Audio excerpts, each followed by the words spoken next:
안녕하십니까, 김민식입니다. 이번 시간에는 생각의 기준과 지나친 확신이라는 제목으로 이야기를 해보겠습니다. 여러분들은 프랑스 파리의 상징인 에펠탑을 직접 혹은 영상으로라도 본 적이 있을 것입니다. 먼저 제가 질문을 하나 하겠습니다.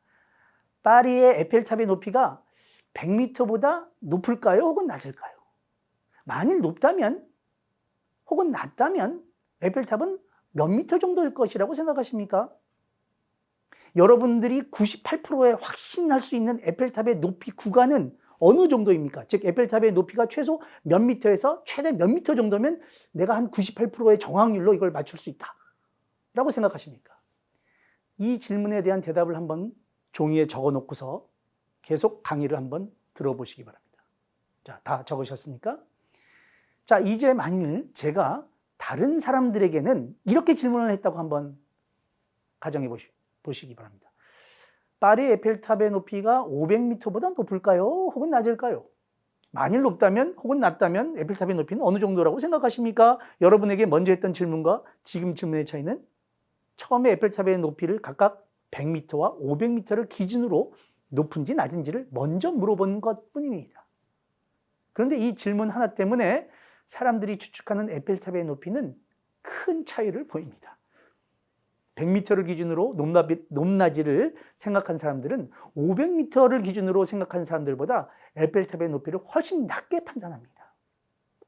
강의실에서 제가 대학생들에게 물어보면 100m를 기준으로 높낮이를 먼저 판단하도록 한 경우 평균 약 140m 정도로 에펠탑의 높이를 추정했고, 심지어 에펠탑을 직접 본 사람들도 크게 다르지 않았습니다. 근데 실제 여러분들 에펠탑의 높이는 324m입니다. 여러분의 대답을 한번 확인해 보십시오. 실제 에펠탑의 높이와 유사합니까? 아니면 제 수업의 대학생들 수치와 유사합니까?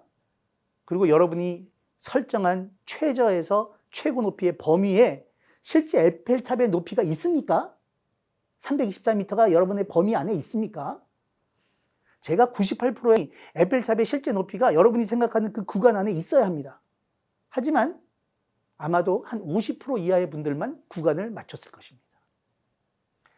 에펠탑의 높이가 100m보다 높은지 낮은지를 먼저 물어봄으로써 많은 분들은 자신도 모르게 100m를 기준으로 에펠탑의 높이를 위나 아래로 조절하는 사고 과정을 거치게 됩니다.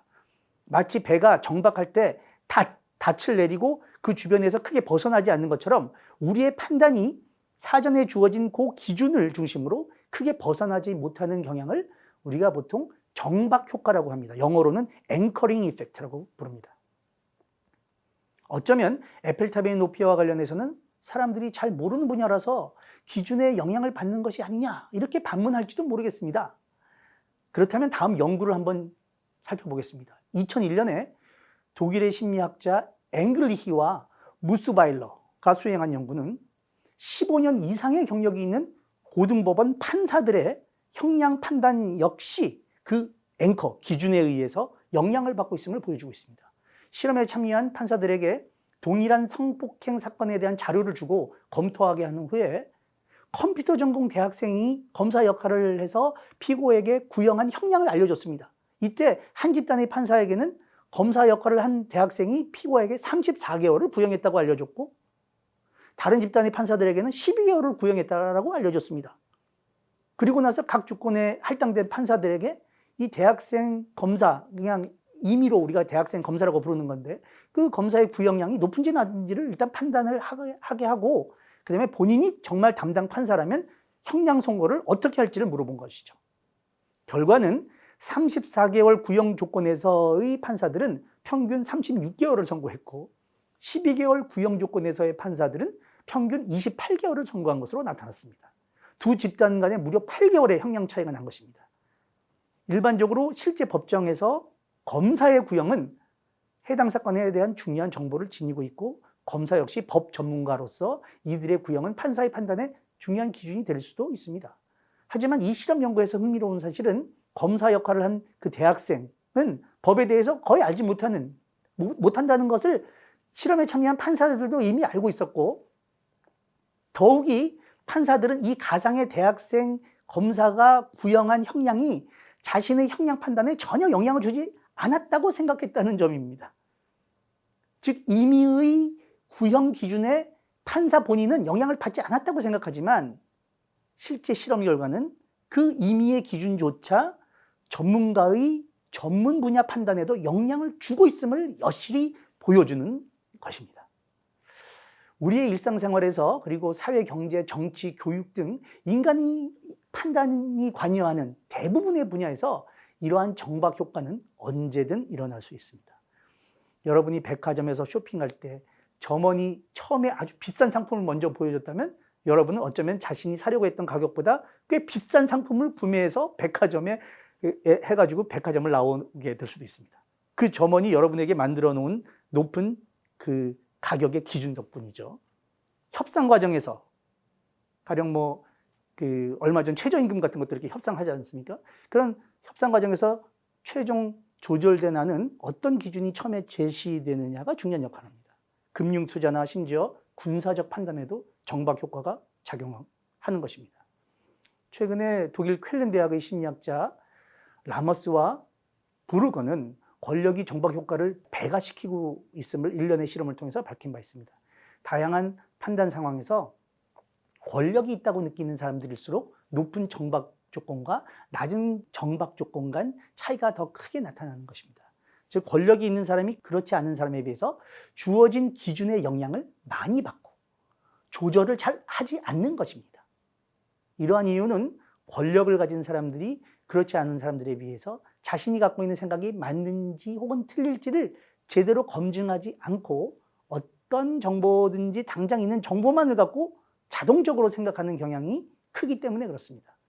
반면에 지위가 낮고 권력이 없다고 느끼는 사람들일수록 주어진 정보와 일치하지 않은 정보에 좀 더 신경을 쓰고 주의를 기울이는 경향이 있습니다. 이것이 여러분들이 나이가 들면서 젊은 친구들보다 권위 있다라고 느낄 때 벌어질 수 있는 일입니다. 일반적으로 우리는 잘 알지 못하는 것에 대해서도 자신의 판단이 맞을 거라는 과도한 확신을 한다는 것을 알아야 합니다. 또 일반적으로 우리는 자신의 생각이 틀릴 수 있다는 것에 대해서 잘 생각하지 못합니다. 자신이 이미 갖고 있는 신념에 지나치게 의존해서 자신의 신념을 지지해주는 그런 증거들은 받아들이고 그렇지 않은 증거들은 무시하거나 예외적인 것으로 치부해버립니다. 더욱이 높은 지위에 있고 권력이 있는 사람들일수록 더 그런 것으로 연구 결과는 이야기합니다. 나이가 들면서 스스로의 생각에 자신감이 생기고 권위적인 태도를 갖게 된다면 이런 일들은 언제든지 일어날 수 있는 것입니다. 여러분이 50대가 되어 주변에 여러분의 생각에 도전하는 사람이 없다면 그 사람은 더욱 지나친 자신감에 더해서 다른 사람도 자신의 생각과 같을 것이라고 착각할 가능성이 커집니다. 30대처럼 생각하고 살기 위해서는 여러분의 생각에 도전하는 자녀분이나 젊은 세대들에게 오히려 고마움을 느껴야 할지도 모르겠습니다. 그렇다고 자신감을 버려서는 안 됩니다. 자신감은 분명 적응적 가치를 지니고 또 긍정적 효과도 줍니다. 같은 난이도의 과제 수행을 할 때에도 자신감이 있을 때 더 잘합니다. 스포츠 경기나 정신건강이나 사업이나 심지어 전쟁에서도 자신감은 도움이 되고 승패의 주요 요소입니다. 그 이유는 자신감이 성취 동기와 사기도 높여주면서 더 끈기 있게 지속적으로 일하게 만들고 과장된 표현을 해도 사람들에게 신뢰감을 줄 수 있기 때문이죠. 그래서 선거에서도 자신감이 높은 후보가 이길 확률이 높습니다. 하지만 지나친 자신감이나 지나친 확신은 우리가 늘 경계하고 특히 나이가 들수록 더 조심해야 합니다. 그래서 자신감을 갖되 늘 겸손하고 다른 사람의 말이나 주의 의견에도 늘 귀를 기울이는 그런 습관을 가지는 것이 중요한 것입니다. 감사합니다.